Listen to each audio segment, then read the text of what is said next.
My name is Carlos Figueredo, and I am the CEO of OpenVector. And I'd like to talk to you today about a really important subject in regards to open banking. So let's get right to it.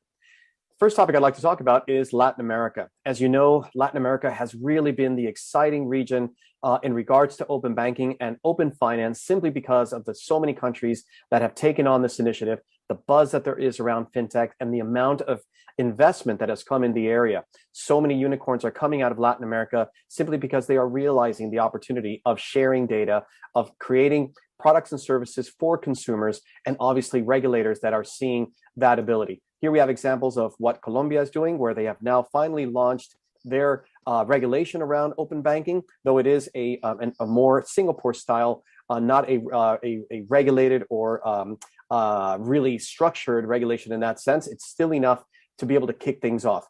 Brazil, excitingly, starts their third phase of open banking, which has gone live, and there's even a fourth one already in the works for December of this year. The third being primarily around payments, and the fourth being about Brazil moving into open finance. So how exciting is that? In regards to Mexico, and I must remind everyone, was the first open finance country in the world, is even continuing to push the work that the great work that they've done, with over 4,000 financial institutions or entities in themselves having to comply with regulation. So many fintechs that are already part of this initiative, and so many big techs that have opened offices there. It's exciting to see how the regulator, in this case, as you can see here on the right, is pushing for this initiative even further. Now, as we go into some of the exciting news around the UK, we've noticed that as of 2019, there were already conversations around open finance, and we now already see it with the papers that have gone in, where we are looking at cross-sector opportunities around open finance for the UK. And that is really exciting if we see the potential of all of the fintech community, the strong fintech community that we have in this country, but as well as just everything, all the work that has been done. Now, having said that, the only other news that unfortunately throws that a little bit off is the stepping down of the chief of OBIE, as you see here in this article you may have heard. So the reason why I bring this up is I just don't want to take away from the great work that's been done in the UK by this news. There's already someone else in place, and we're going to continue to work really hard to continue to make the UK strong in the open banking and open finance state. Everyone asks me about the US. What is happening in the US whenever I speak at a conference? Well, we have some good news in that perspective. And in this case, the CFPB, or the Consumer Financial Protection Bureau, has been nudged by President Biden to look into a regulation around the sharing of data.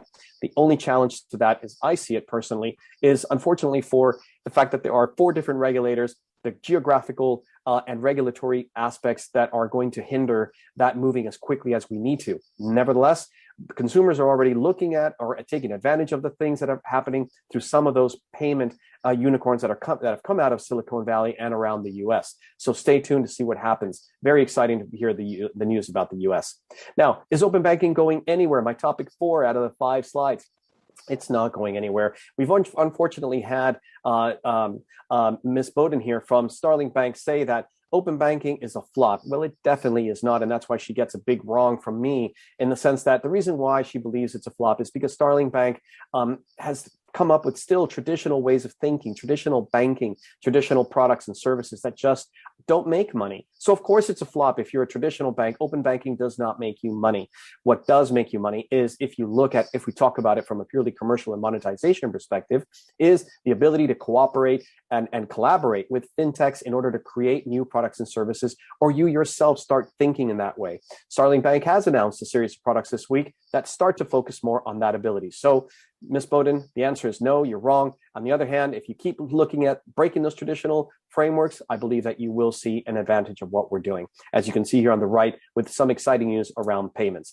Open banking is definitely happening, and it's happening all over the world. It's super exciting to see so many countries are continuing to push forward. This map from OpenVector is already a little bit outdated, as we continue to see work happening in MENA, the Latin American region, and the African region. So with all of this, I'd like to thank you very much for listening to this, and see you really soon. Thank you.